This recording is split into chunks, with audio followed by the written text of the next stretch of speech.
In Uganda, that power is most clearly embodied by the African elephant. The largest land animal on Earth does not merely exist upon the savannah. It reshapes it. A single adult can consume hundreds of pounds of vegetation each day. Elephants topple trees, tear branches, and open clearings where sunlight can strike the earth, allowing fresh grass to rise. The lifeblood of zebra, antelope, and countless other creatures. Wherever elephants pass, the landscape itself is rewritten, but their true strength is seen most clearly when the heat becomes merciless. In the dry season, when riverbeds become nothing but burning sand and natural waterholes have nearly vanished. Elephants use their tusks and feet to dig deep into the dry channels, following memory and instinct until they reach the hidden water table beneath the scorched earth.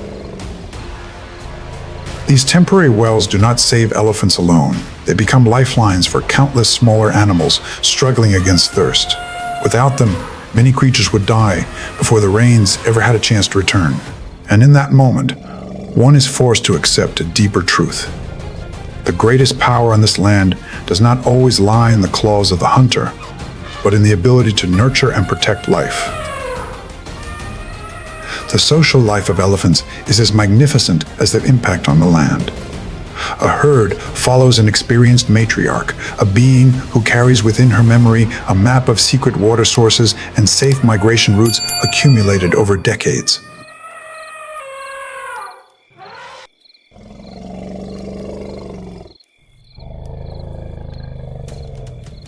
When danger appears, they close ranks instantly around their calves.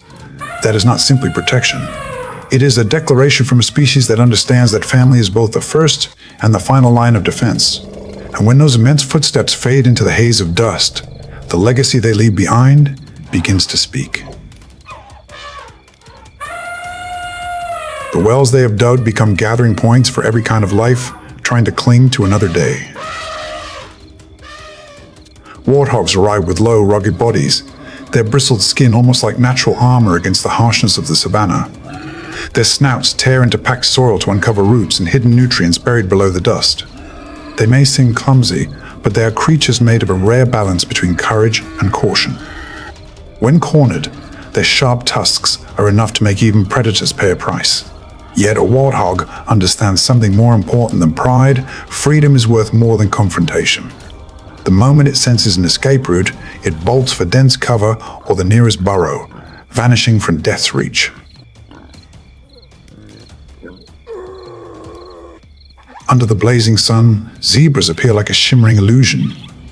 Their black and white stripes are more than individual markings.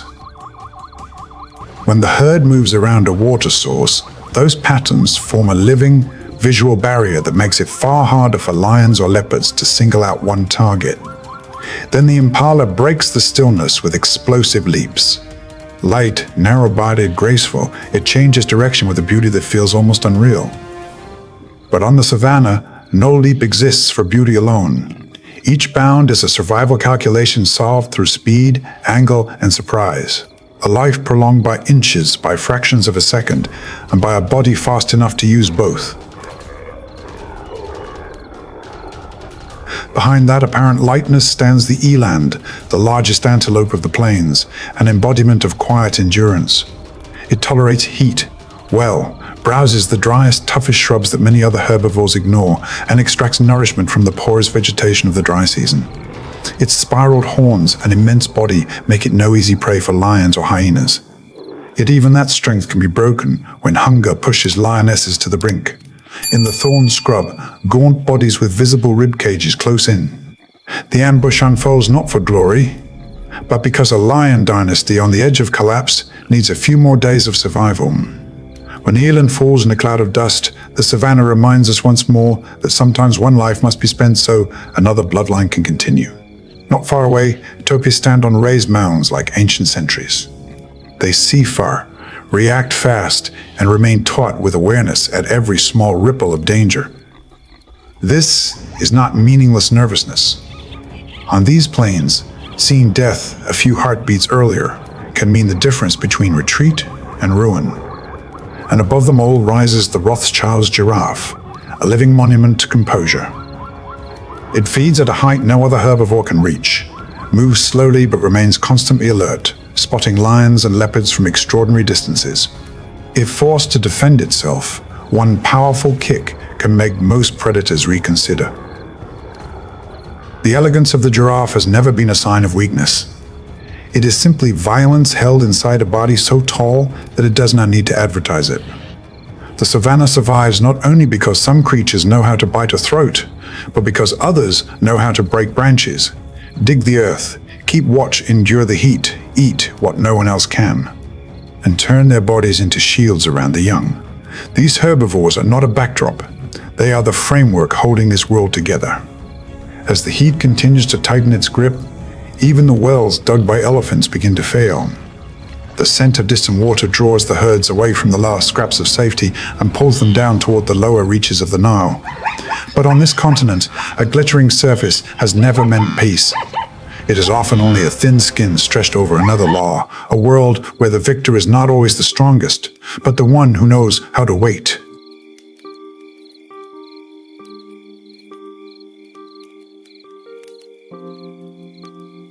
In rivers like the White Nile, water is the final stronghold against the furnace heat of the savannah. The hippopotamus, the river's bulky giant, spends most of its life submerged to shield its sensitive skin from the sun. Yet that lumbering form is a dangerous illusion. In water, hippos can surge forward with astonishing speed, fast enough to reduce an intruder to mangled flesh before it fully understands what has crossed its path. Drought forces the hippo into a cruel compromise. As grazing land dries out, it must leave the relative safety of the river and march across cracked plains beneath the burning sun in search of nearly 90 pounds of grass every day.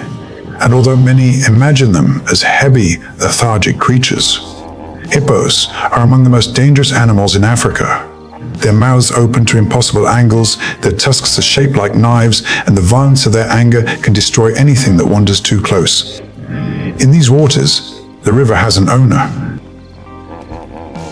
But hippos are not the only nightmare here.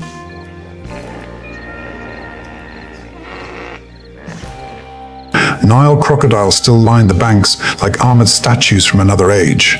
After large meals, they bask under the sun, not to rest, but to transform their bodies into biological furnaces, activating stomach acids powerful enough to digest almost everything from flesh and skin to hoof and bone.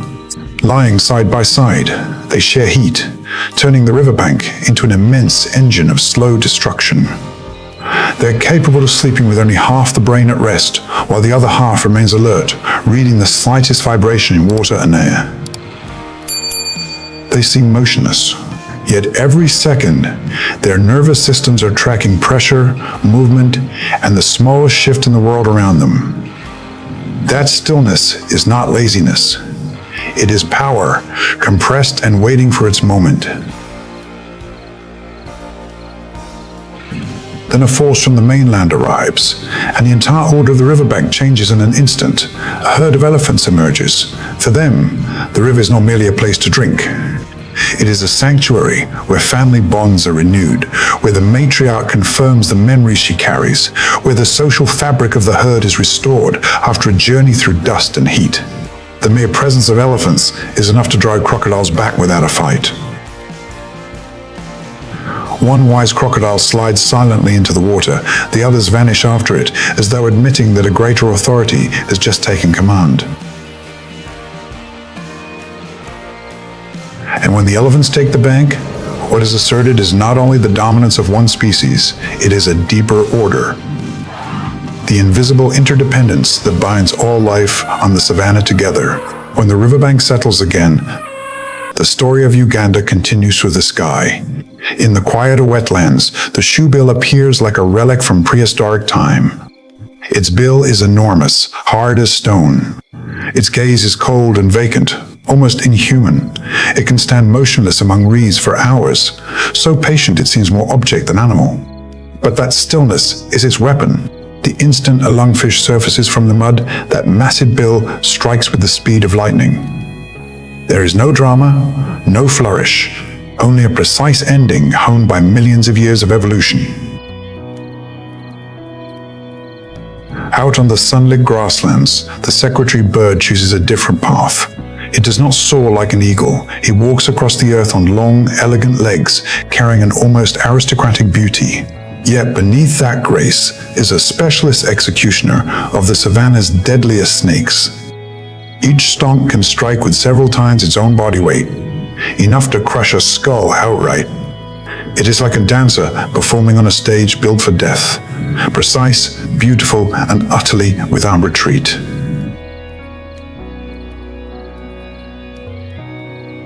Higher still circles the African fish eagle, its cry spiraling through the sky like the voice of the continent itself. Its brilliant eyes can lock onto movement beneath the water from astonishing distances.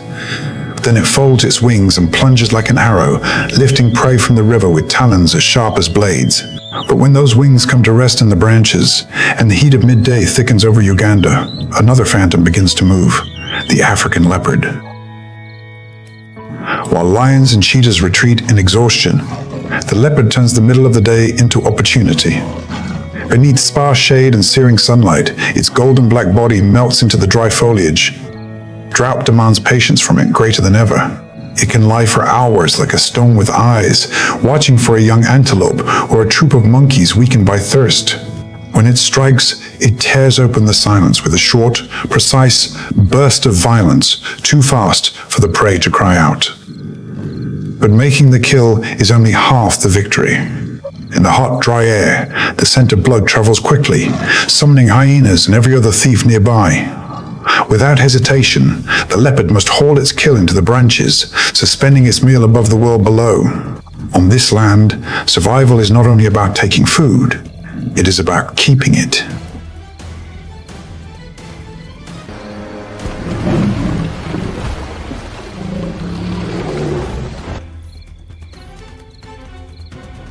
Here, life is not measured in years. It is measured in moments. There is no tomorrow if today ends in failure.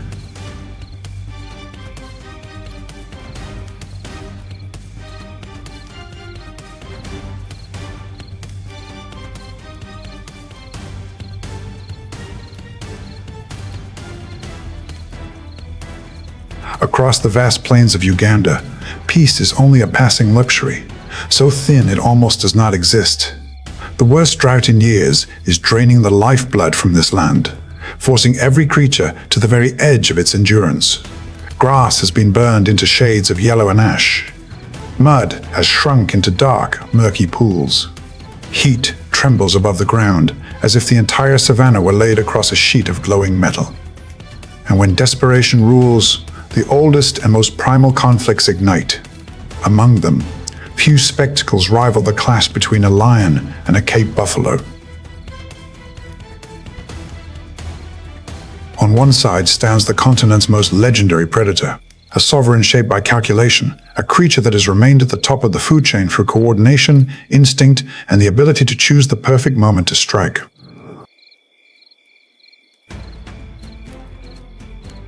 On the other stands a moving fortress weighing nearly a ton, muscle-packed like stone, horns curved like forged steel, and above all, a herd spirit strong enough to turn the hunted into a wall that fights back. The moment one buffalo is cut off from the herd, the hunt begins. Lions slide through the tall grass like gilded phantoms. They do not attack in blind hunger. They build pressure step by step. The savanna becomes a battlefield at once. Tooth and claw meet the iron discipline of the herd, and to hunt a buffalo is always a brutal gamble. One miscalculation can turn the hunter into the one crushed beneath hooves and horns. That struggle is more than a hunt. It is the echo of countless generations that have lived and died on this continent. By midday, when the heat reaches its cruel height and the savanna becomes a vast furnace, even the rulers must retreat. The lions, fed but exhausted, crawl into the thin shade of thorn scrub, leaving the buffalo carcass under the blazing sun like an open invitation to the next contest. In Uganda, the end of one hunt is never the true end. It is only the signal for another battle to begin. From the white glare of the sky, dark shadows descend. Vultures land in a chaos that is strangely calculated, spreading their wings to intimidate one another, fighting for the last scraps of flesh. but their dominance is brief. The stillness of midday is soon torn apart by chilling cries. A clan of spotted hyenas arrives. Do not let their awkward posture and broken laughter deceive you. These are true bone-crushing machines. Their jaws do not simply tear flesh. They crack open rib cages, pulverize the hardest bones, and draw the rich marrow from inside. Every sharp crunch is more than the sound of feeding. It is a declaration of power on the second tier of the food chain. On the outer edge, smaller and more cunning jackals wait for the perfect moment to dart in and steal what falls loose.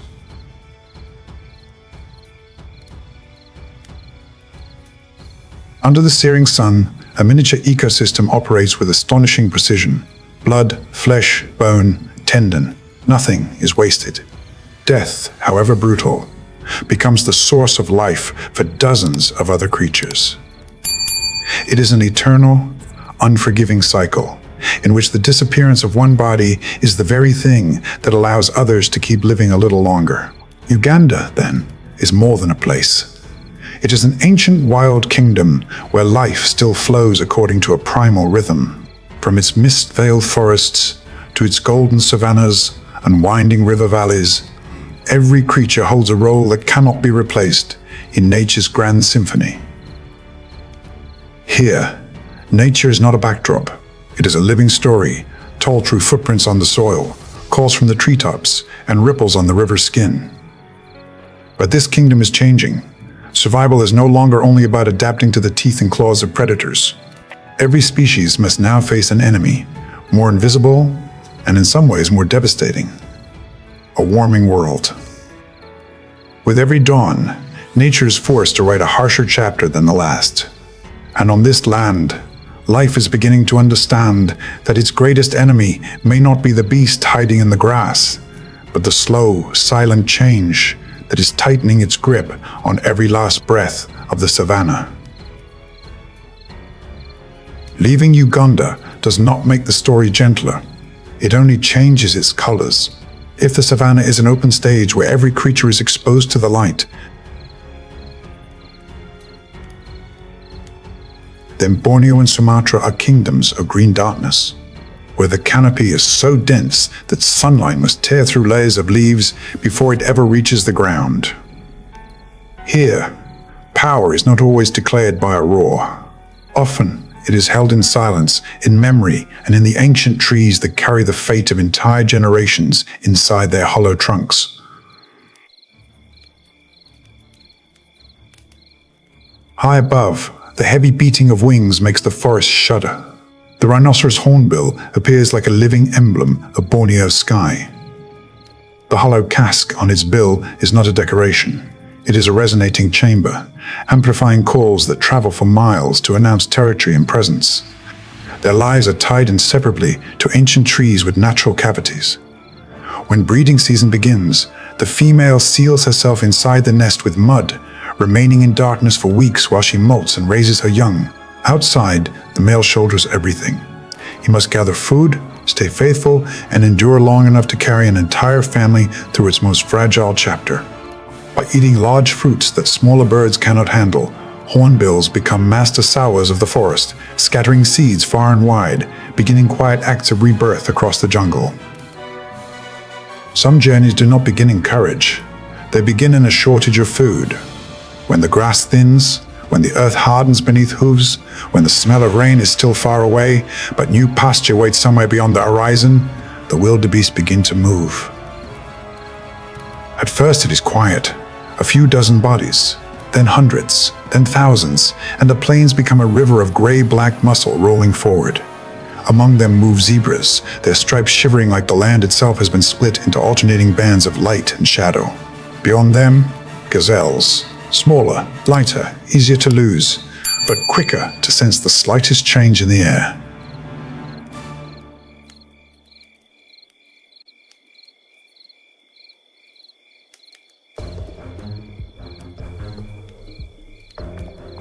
Wildebeest are not built to look noble. Heavy-headed, high-shouldered, sloping toward the rear. They seem assembled from the leftover parts of several different animals. But that awkwardness hides one of the greatest machines of endurance on the savannah. They move not by elegance, but by number and persistence. Zebras serve a different role. They cut the coarse grasses first, opening access to the softer growth wildebeest prefer. Gazelles feed more selectively, always scanning beyond the meal in front of them. All three are here together for a reason. They complement one another like different pulses in the same act of survival. By day, the herd moves like one giant nervous system. Every ear flick, every sudden lifted head, every hoof stamp at the edge of the group spreads like a rumor. Lions read those rumors. Hyenas read them. Cheetahs read them. Every predator knows that when this living river passes through, the whole land changes. Opportunity rises. But so does risk. Because a large herd creates not only confusion, it creates thousands of eyes, ears, and noses. Then comes the river itself. The Mara is not just water. It is a final examination for instinct. From a distance, the surface seems calm. That calm is the frightening part.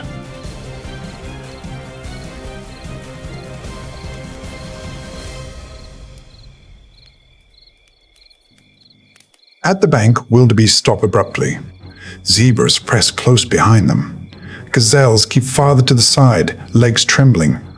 None wants to be first. But the longer they wait, the harder the pressure builds from behind, the more thirst tightens, and the stronger the forward pull becomes. One jumps. Then the whole wall begins to collapse toward the water. This is where nature asks its coldest question. When the herd surges at once, who will be half a step slower? Who slips in the mud at the edge? Who is pulled offline by the current? Who loses a calf? Who turns back? The answers change every season. The law does not. Migration is not merely a search for grass. It is one of the savannah's most visible mechanisms of selection. It strips away weakness, poor timing, hesitation.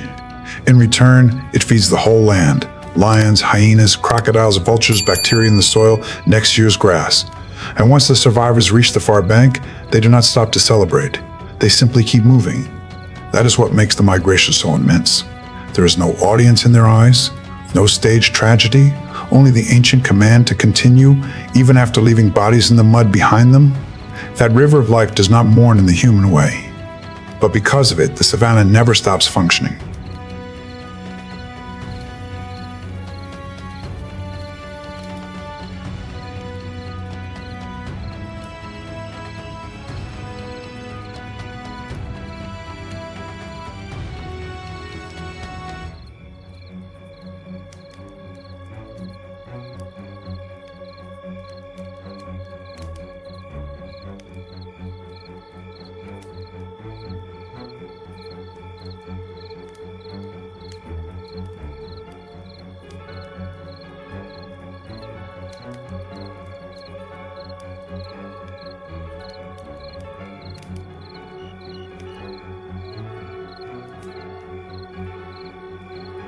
Giraffes, the tallest land animals on Earth, carry a different kind of force. Their legs, nearly 6 feet long, are not merely pillars. They are hammers. A single kick may deliver roughly 2,000 pounds of force, enough to badly injure or kill a lion. Yet what makes giraffes remarkable is not just their power, it is their calm. Many species panic when pressed. Giraffes often do not. They measure. They wait. Then they strike with the timing of something that has never forgotten how dangerous its own body can be. Their height offers another advantage. They see farther than nearly anything else on the plains. Danger appears in their world long before the rest of the savannah fully understands that death is approaching. Warthogs, awkward at a glance, are masters of reaction. They can reach 30 miles per hour over short distances, slipping from ambushes that seem impossible to escape. Yet when trapped, they do not always flee blindly. Their curved tusks become hooks of resistance, capable of turning the final moment of an attack into a painful lesson for the aggressor. Oryx go even further. They almost seem to carry a battlefield on their heads. Horns more than 3 feet long stand straight like forged spears. When attacked, they turn with enough force to puncture even the thick skin of a predator. Wildebeest, central figures of the Great Migration, may weigh as much as 600 pounds and wear curved horns like hooked blades. When pressed too hard, they do not always break. Many plant their feet and drive forward with the full stubbornness their species was born to possess. And Cape buffalo stand at the end of all illusion. Nearly 2,000 pounds. Horns fused at the base into a shield of living steel. A charge capable of breaking ribs and launching predators off their feet. But what makes them truly terrifying is not weight alone. It is cohesion. They do not defend as individuals. They defend as architecture. They become muscular walls around their calves, turning the act of hunting into a nightmare. The turning point in all of this is a truth humans often forget because they are so captivated by teeth and claws. Herbivores are not passive victims. They are engineers, fighters, and silent structural supports holding the savanna together. They feed the land. They open routes. They force predators to refine themselves without rest. And in doing so, they are shaping the evolution of the hunters, as surely as the hunters shape them. On these plains, prey is not merely defined by predation, it is defining the predator in return. Every day, every chase, every counterattack, every dry season, neither side grows alone. Some natural phenomena are more than movements across geography. They are heartbeats. The Great Migration of the African savanna is one of them. Millions of wildebeest, joined by zebras and gazelles, surge across nearly 2,000 miles in a relentless cycle governed by rain and drought. It begins when the Serengeti changes color, when the green grasslands of abundance fade into a dusty yellow sheet, when the waterholes shrink, when each mouthful of grass loses the power to sustain the herds. That is when collective instinct awakens. No trumpet sounds, no command is given.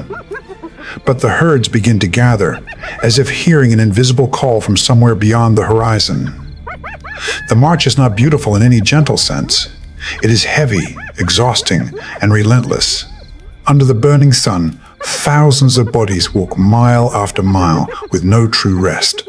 Calves are born along the way and must stand within minutes because the journey does not wait. Tired bodies move together like a single wave of life rolling towards something no individual truly understands, yet the species itself somehow remembers: rain, fresh pasture, continuation. But migration is not only a crossing of dry land, it is also an immersion into danger. The Mara River is its greatest trial. Beneath the murky surface, giant Nile crocodiles wait for months. When the first wildebeest head plunges into the current, order vanishes in an instant. Thousands of bodies collide. Hooves hammer water like thunder. Calves cry for mothers lost in the crush. The current tears the exhausted from formation. And in the middle of that chaos, the most terrifying sound is often the soundless closing of jaws beneath the surface. Some are swept away. Others vanish between teeth rising from the brown water. Yet the most merciless truth of the migration is that it does not stop to mourn. One wave presses over the next. The herd moves on. Because the savanna does not reward hesitation, it asks only one question: can you keep going? Even those who make it to the opposite bank are not yet safe. Lions, cheetahs, and other hunters wait for the broken, the winded, the misaligned. Yet here, the sheer mass of the herd becomes its own weapon. Wildebeest turn the vulnerability of the individual into the protection of numbers. Across open country, where there is almost nowhere to hide, one animal places its entire fate in a few short seconds. The cheetah does not roar like a lion. It does not wait for darkness like a leopard. It does not depend on a large clan the way a hyena does. It needs only the right distance, ground open enough to run, and one moment when its prey loses the rhythm of its own body. Then everything detonates. The long, narrow body lowers into the grass, the spine coiling like a bowstring, the tail flicking once to steady the balance. Ahead, a gazelle grazes, ears twitching, still unaware that death chose it before it looked up. The first surge is not a chase. It is an explosion. Grass tears loose under pounding feet. Red dust boils behind the body. Muscles stretch and recoil in a violent rhythm. The gazelle breaks away at the same instant. It is not running faster than claws. It is running on fear. On the savanna, fear is a perfect engine. The two animals tear open the air between them. On one side, a hunter that must kill quickly before its own heart and lungs begin to burn it alive. On the other, a prey animal that needs only a few more seconds to turn the predator's greatest gift into the thing that destroys it. Both are beautiful. Both are desperate. But the cheetah is a living contradiction. It is among the fastest land animals on Earth, and that very speed is also its most brutal limit. Every sprint is a gamble. Heat builds through the body. The heart hammers. The lungs seem to scrape against fire. If the first grab fails, a second chance may never come. And even after a successful kill in open country, the victory is not secure. Far above, vultures have already seen it happen. Somewhere beyond the ridge, hyenas may already have caught the scent of sweat and blood, announcing a free meal. The cheetah's greatest strength does not place it at the top of the food chain. It only gets it there faster than anyone else, then forces it to eat in fear. This is where the savanna turns expectation upside down. The fastest hunter is not always the one allowed to keep what it catches. The cheetah is built to perfection for the chase. Yet after the chase, it becomes more vulnerable than many heavier, slower animals. A lioness may steal the carcass. A clan of hyenas may force it back. Vultures descend lower. The wind shifts. And if the cheetah takes too long to recover its breath, the meal it purchased with its life may disappear before its eyes. And yet it remains. It still scans the plains with the black tear marks beneath its eyes. It still chooses the right moment, the youngest, the weakest, the route with the fewest obstacles. Its place in this system is not built on dominance. It lies in keeping the antelope alert, moving, sharp with every season. It is the blade of the savanna, not made to destroy everything, but to cut away weakness, hesitation, and bodies that can no longer keep pace with this land. And when evening falls, and a cheetah lies panting beside a gazelle it has just brought down, that is not an image of glory. It is the image of an animal that placed everything into a few brief seconds, and for now outran hunger.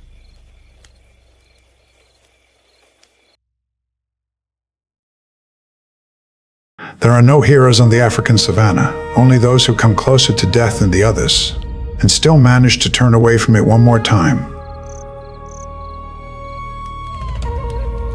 Each year, this continent witnesses one of the greatest pilgrimages on Earth.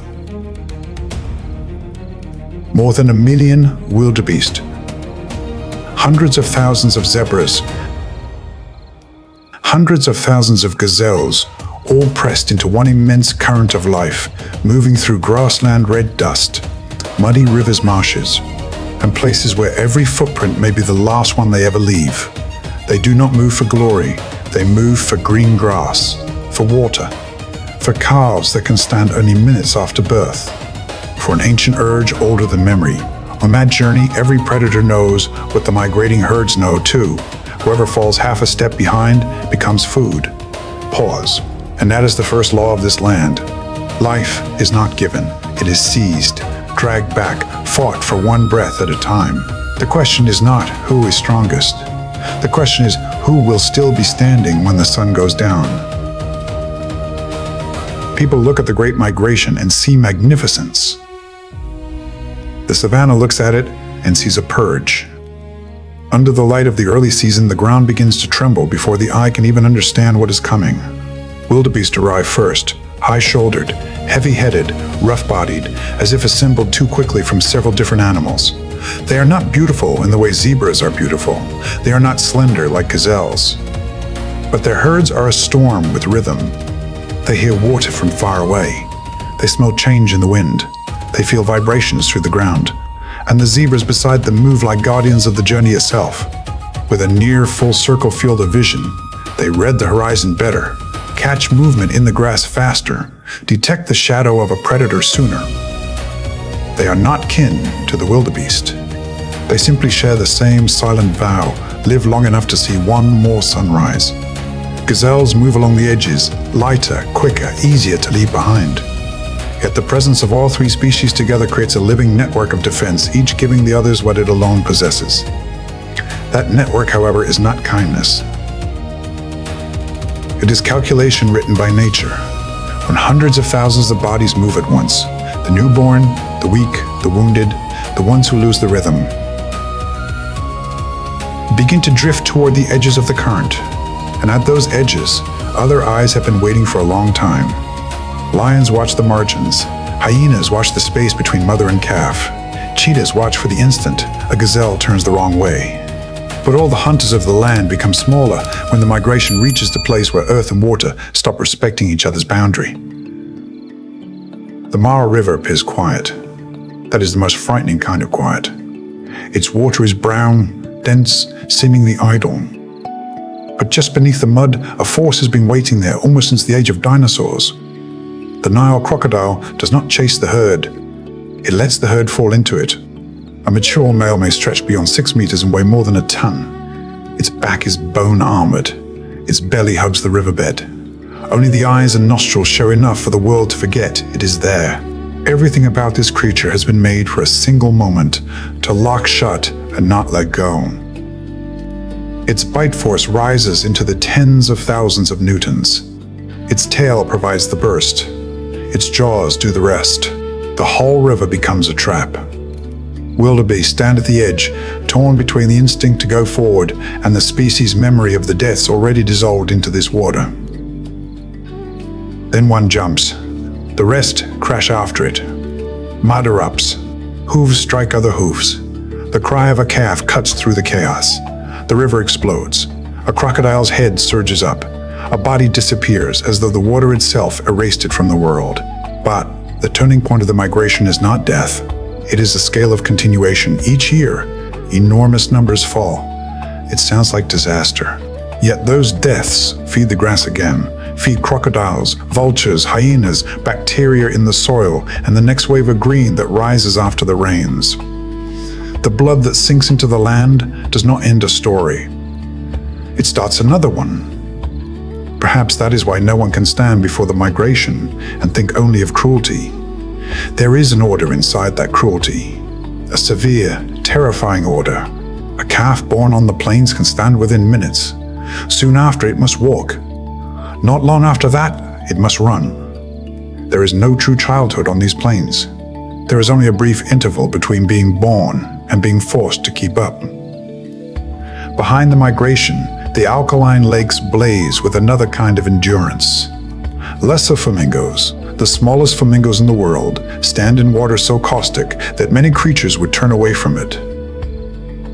Algae and microorganisms stain them pink and orange. Their legs withstand salt. Special salt glands do their silent work inside them, like the machinery of astonishing biological systems. They do not hunt, they do not chase, yet they exist where few others can.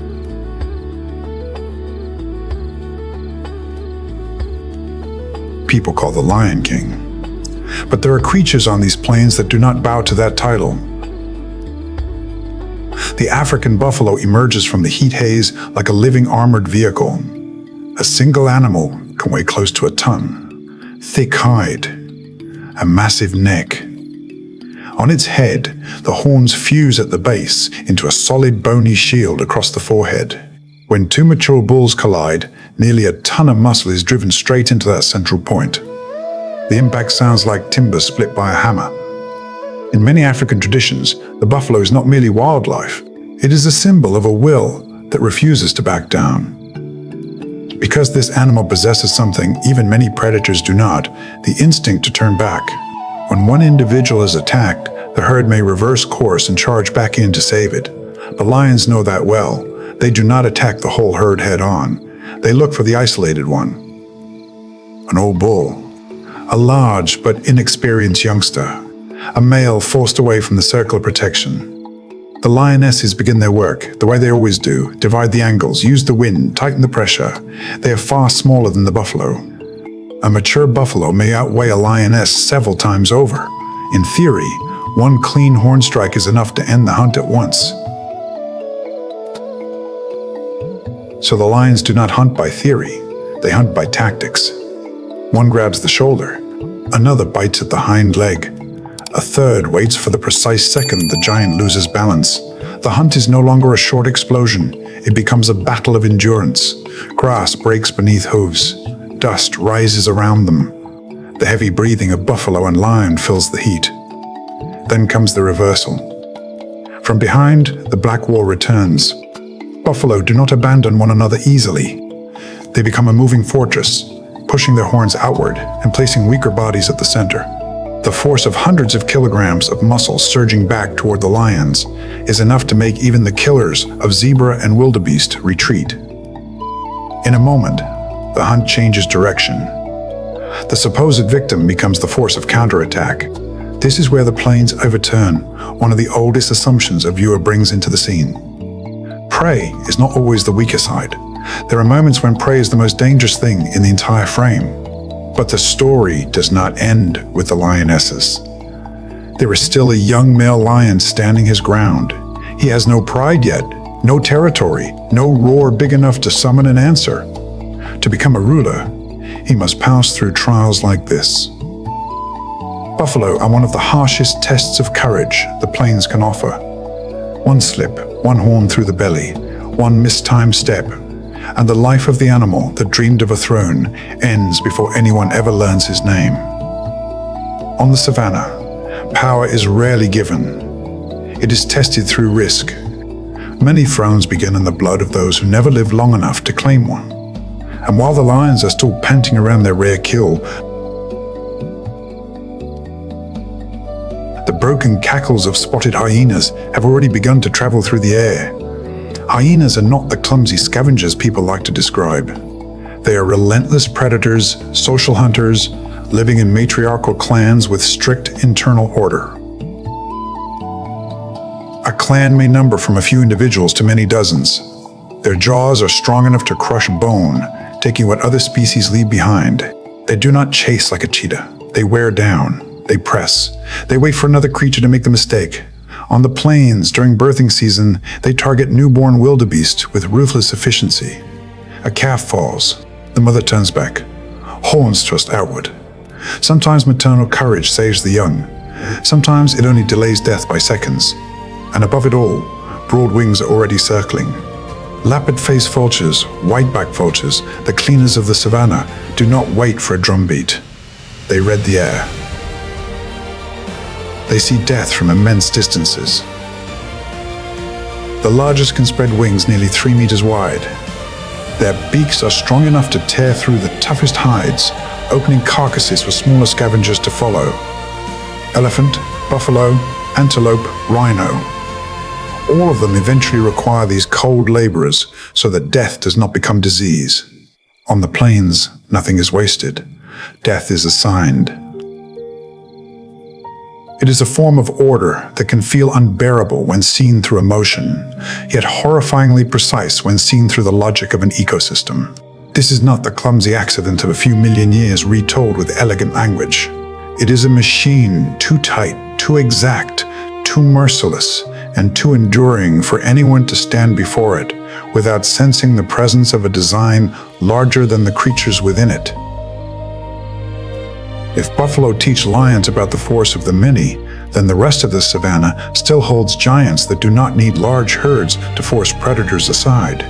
Yet in the greatest bodies of all, vulnerability reveals itself in ways no one expects. Some animals change the ground simply by passing over it. The African elephant is one of them.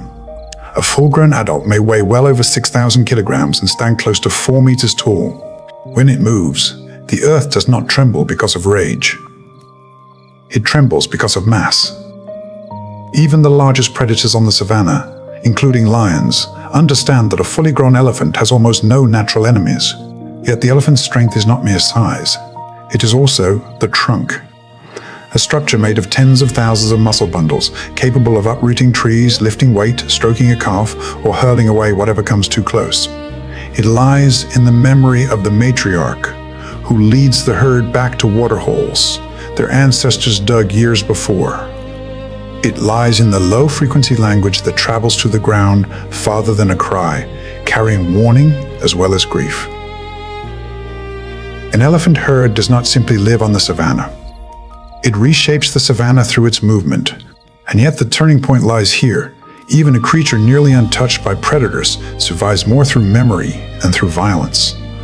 When drought comes, the matriarch does not win with tusks or bulk. She wins by remembering. The root, the marsh. The patch of earth is still damp beneath the dust. It is hard to watch such a thing and not feel that there is a perfection at work beneath the muscle. A species weighing tons places the fate of the herd in the memory of one old female. Its survival is not placed in claws or fangs. It is placed in remembrance. The rhinoceros takes the opposite path. It lives more alone, more guarded, seeing poorly but smelling brilliantly. Its body seems plated like armor, its horn made of keratin. The same substance as a human fingernail becomes a weapon in the hand of nature. A full-grown animal may weigh well over 1,000 kilograms.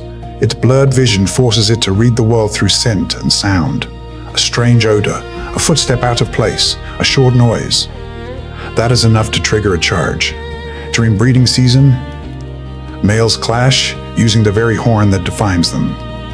Some battles last for hours. Some deaths come not from lions, but from another rhino. The black rhino moves even more slowly through time. A pregnancy lasts many months. Each calf remains with its mother for years, and population growth is painfully slow. A creature of such size, yet with such a fragile future. And on its back stand red-billed oxpeckers like tiny sentries, removing parasites and sounding the alarm when something approaches. Even this giant still needs a bird to watch behind it. The giraffe bends the idea of strength into another form altogether. Its neck may stretch beyond 2 meters. Its heart is immense, strong enough to push blood upward to the brain. Yet it still possesses only 7 neck vertebrae, the same number found in a human being. It feeds where few others can reach. It sees farther than most grazers below. But whenever it lowers itself to drink, the body must split its front legs wide, lower its head, and offer its throat and skull to every danger around the water's edge. Lions know it. Crocodiles know it. The giraffe knows it too. A design that seems miraculous becomes suddenly vulnerable simply because it needs water. Then, in mating season, their elegance becomes a hammer. Males begin to neck. Their heads swing sideways. Their necks whip like heavy clubs. The bony knobs on their skulls slam into ribs, shoulders, and flanks. The sound can carry across the open country. A well-placed blow can break ribs, damage organs, even drop a rival instantly. It is a slow, cold form of violence. Not dramatic, but final. Rhinos charge straight. Elephants overpower by sheer mass. Giraffes turn their own towers into weapons. Each species has its own way of telling the world that it cannot be erased easily from this landscape. And yet the greatest danger now no longer comes from clashes between giants. It comes from shrinking land, poaching, fences, roads, and dry seasons that last longer than they once did. Rhinos are hunted for horns that hold no real medicinal power. Elephants lose the roots passed down across generations. Some giraffe populations have fallen severely over recent decades. Protected areas answer with armed patrols, GPS tracking, dehorning, wildlife corridors, and community warning systems. One truth must be spoken clearly here. The largest animals on the savannah are not dying because they are weak. They are dying because they are slower than the pace of human destruction. And that sorrow does not belong to nature alone. It belongs to us. Farther south, where the open grass gives way to waterholes, mudbanks, and slow rivers thick with the smell of silt, another force is waiting. It has no towering legs like a giraffe, no memory like an elephant, no horn like a rhino. It needs only water deep enough to conceal most of its body.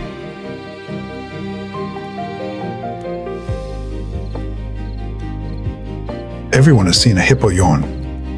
Very few people understand that what they are seeing is a threat.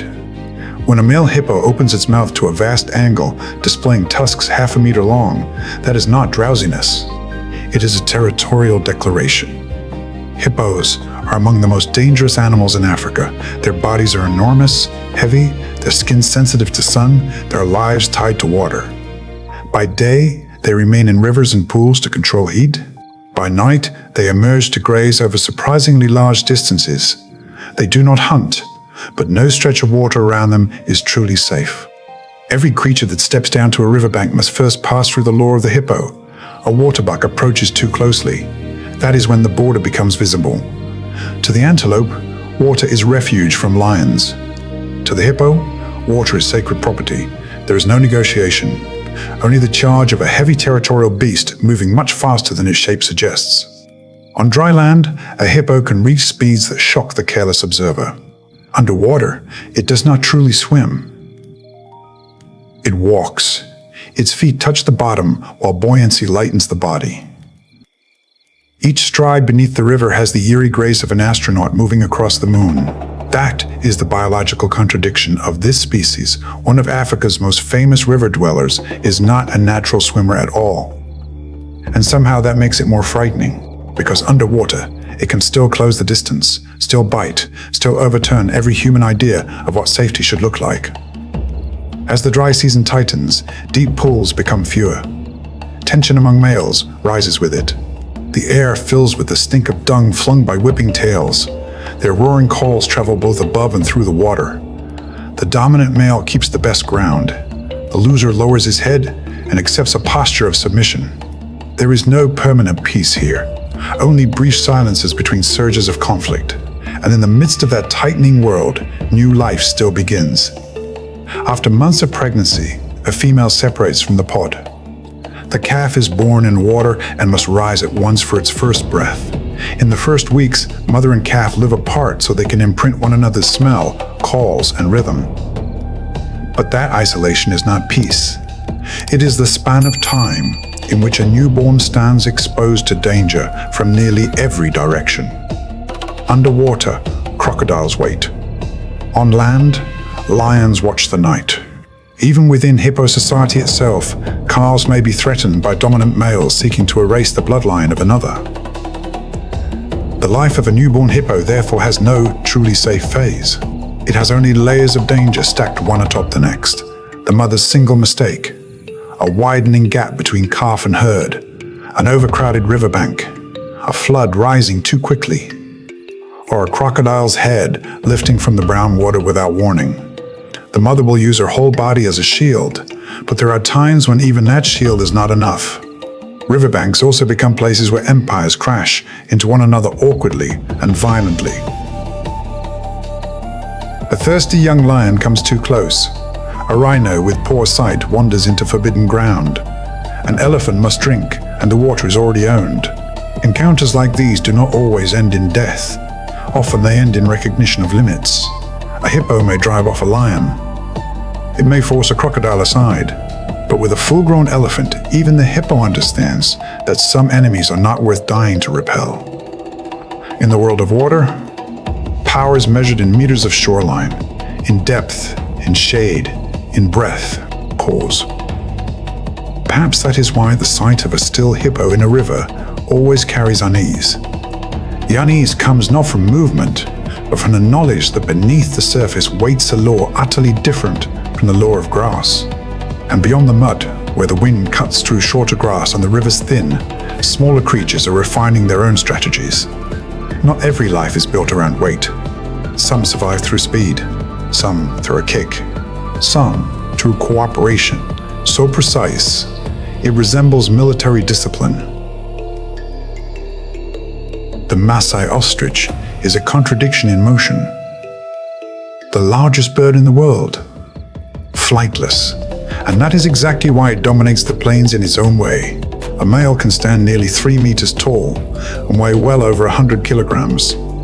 Its pink-red neck burns against black plumage. The female is softer in color, fading into the heat like dry grass. Its eyes, among the largest of all land animals, scan vast distances. Its two-toed legs allow it to maintain extraordinary speed across open country. Yet the ostrich does not survive by running alone. When driven too close, a kick from one of those legs can deal devastating injury. It is a species that lives by seeing first and reacting first. On these plains, being the first to see danger can matter more than possessing teeth. The secretary bird walks through grassland like a noble in mourning, black crest trembling slightly above an upright body. Beneath that elegance is a machine built to kill snakes. It does not hurl itself into chaos. It approaches, measures, and drives its legs downward with enough force to crush a reptile's resistance in a single sequence of blows. Day after day, it crosses large sections of grassland on foot, holding territory with those same legs. In a world where so many survive by tooth and claw, the secretary bird solves danger with timing and impact. It is another reminder that creation does not repeat itself carelessly. Each species is given its own way to fight. Warthogs survive through agility and practical intelligence. Their tails stand straight like aerials when they run. By day they graze, dig for bulbs, root through soil. At the hottest hour they disappear into the abandoned burrows of aardvarks or porcupines, always backing in so that their tusks face the entrance like a built-in defense. Females and young live together in small groups. One suspicious sound is enough to send tails upright and bodies racing towards safety. They are not magnificent in the way elephants are magnificent, but the savannah cannot function without creatures like them. They trim grass, disturb soil, become prey for lions, leopards, hyenas, crocodiles. They are part of the material from which the great dramas of predation are made possible. And then there are African wild dogs, the most efficient cooperative hunters on the continent. Packs may number from around 10 to 30, sharing food not only with pups, but with injured and aging members. Their patchwork coats look like torn maps sewn back together. Their strategy is the opposite of chaos. Detect, surround, redirect the prey, force it away from the herd, maintain pressure until its legs begin to fail. They do not need the crushing bite of a hyena. They need synchronization so fine it is almost invisible. A pack of wild dogs in motion is the closest thing nature has made to a tactical unit. And yet even such skilled hunters are being reduced by habitat loss, diseases carried from domestic dogs, competition with lions and leopards, and declining genetic diversity in many populations. On the savannah, talent does not guarantee a future. It only makes the loss harder to accept when the species begins to disappear.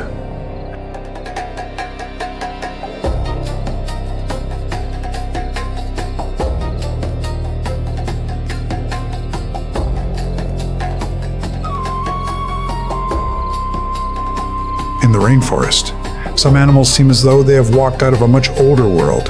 Not fast, not majestic, not dazzling, just quiet, low to the ground and wrapped in armor that makes them look like fragments of prehistory still moving through the dark. This is the armadillo, the silent digger of the night, a creature that reminds us that sometimes survival means staying close to the ground and simply refusing to disappear. As the forest darkens, an armadillo leaves its burrow. Moonlight filters through the leaves and touches the overlapping plates along its back. Unlike more celebrated rainforest animals, the armadillo seems made to vanish into the earth. A long snout, short, strong legs, sharp, digging claws. It was not built for speed or spectacle. It was built to tear through leaf litter, dig through damp soil, and uncover insects, larvae, and hidden prey buried in the forest floor. Every movement the armadillo makes becomes part of the rainforest's hidden rhythm. It digs, turns, and disturbs the soil, leaving behind small holes and loosened earth, tiny changes that can reshape the micro-world beneath the leaves. Some animals dominate ecosystems by force. Others keep them alive through quiet labor that almost no one notices. Its armor does not make it invincible, but it gives the armadillo one precious advantage in a world of teeth and claws. Against many predators, toughness, digging speed, and the ability to wedge itself into the earth can be the difference between death and another sunrise. It does not need to become the strongest animal in the forest. It only needs to remain inconvenient enough to eat. But what makes the armadillo memorable is not just its ancient armor, It is the fact that in a forest full of famous predators, it survives through a strategy so humble it almost feels invisible. Dig deeper, stay lower. Endure longer. A sudden sound breaks from a nearby thicket. The armadillo freezes. There is no dramatic confrontation, no roar, no warning. It changes direction and drives its claws into the soil. Dirt sprays backward. In seconds, half its body is already disappearing underground. This is survival without grandeur, but not without brilliance. The armadillo does not need the rainforest to fear it, the way it fears a jaguar. It simply needs would-be predators to realize that this particular meal is more trouble than it is worth. And in nature, that is often enough.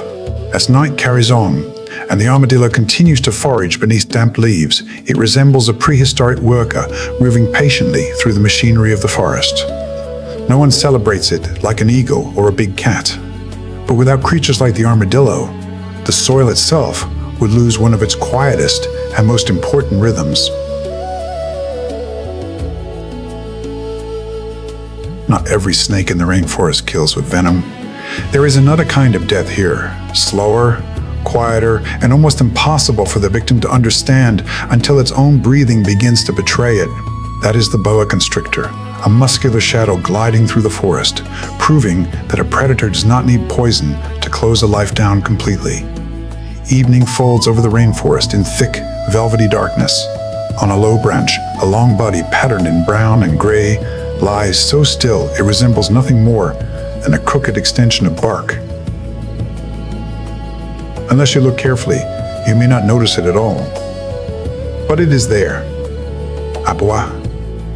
A predator so patient that the forest often brings prey to it before the hunt even seems to begin. Its forked tongue samples the air.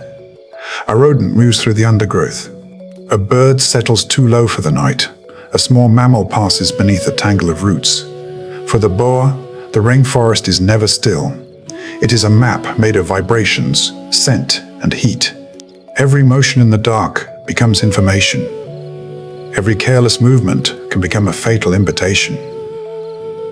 The boa does not possess the shocking colors of a poisoned dart frog or the brilliance of a macaw, but hidden inside that quiet appearance is its real power. Layer upon layer of muscle, held in reserve. It is a different form of authority altogether, compressed, hidden, waiting. But what makes the boa truly frightening is not the first strike. It is what comes after, when every tightening coil turns breathing itself into a privilege the prey can no longer afford. The prey enters the fatal space. The strike is faster than expected. Curved teeth snag a body in motion. Then the coils follow instantly, winding tight in a practiced sequence of pressure. No chaos, no display, only control. Each time the prey exhales, the coils tighten further. Each struggle only hastens the end.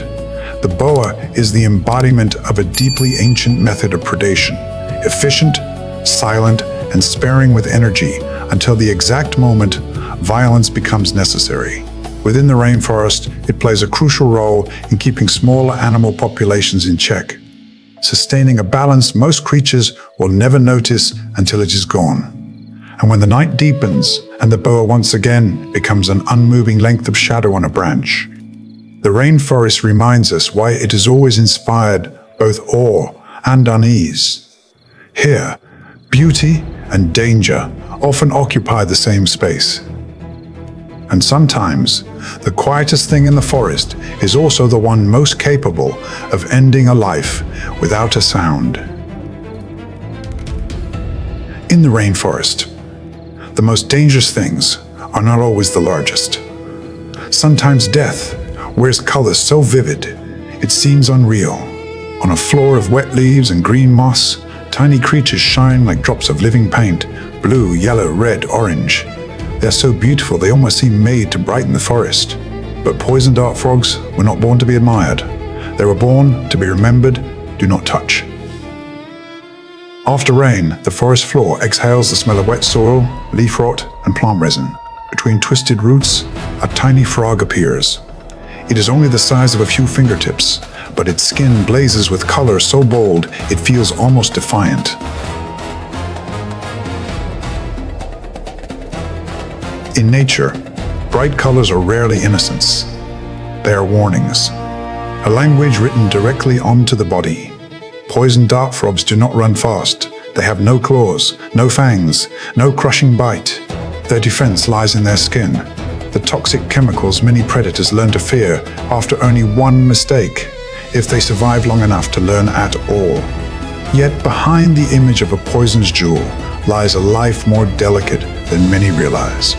These frogs depend on humidity, on rainfall cycles, on microhabitats so finely balanced that even slight change can unravel them.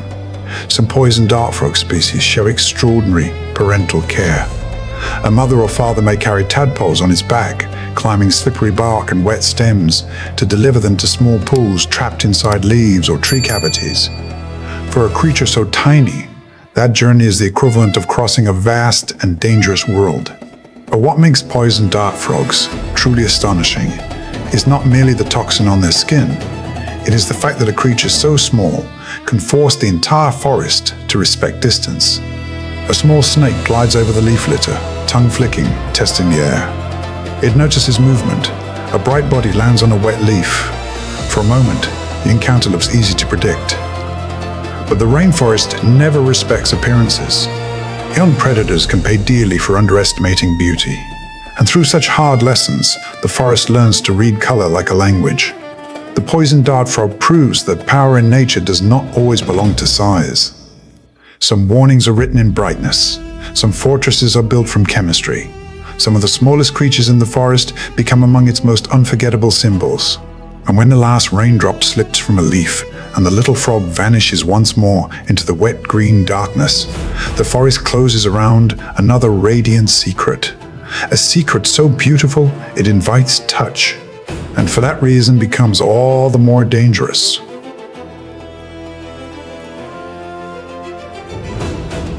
In the rainforest, not every empire is built with claws, teeth, or venom.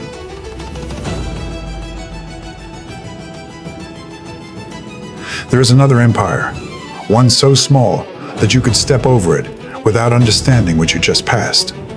Across the damp forest floor, through roots, leaf litter, and shadow, leaf-cutter ants operate an ancient agricultural civilization, one perfected by nature long before humans ever imagined farming. Morning in the rainforest is never truly still. Beneath your feet, a living road is already moving. Lines of leaf-cutter ants stretch forward in endless procession, each one carrying a fragment of green above its body like a tiny banner. From a distance, the scene looks almost impossible. The leaves seem to be moving by themselves. The forest appears to be cutting itself apart and carrying the pieces away. But those leaf fragments are not food in the ordinary sense. Leafcutter ants do not eat the leaves directly. They farm fungus. The colony is a superorganism, where each individual is only one cell in a far greater machine. Cutters, carriers, gardeners, soldiers, nurses, deep underground, their chambers open into hidden farms and nurseries, a buried city organized with a precision so complete it feels almost cold. Some ants are soldiers, their oversized heads and powerful jaws built for defense. Some are so small they ride the leaf fragments, protecting them from parasitic flies and other attackers. Others may spend their entire lives in darkness below, never once seeing sunlight. What appears from the outside to be a chaotic rainforest is, beneath the soil, the site of one of the most structured societies in the natural world. But the most astonishing thing about leafcutter ants is not that they can carry loads many times their own weight. It is that each tiny body seems to live less for itself than for the colony, as though the entire nest is one single creature with millions of legs. Then, a tropical downpour crashes into the forest. The ant highway is battered. Water spills through soft earth and splashes through leaf litter. For many small creatures, such rain would mean disaster. But the ant column does not collapse.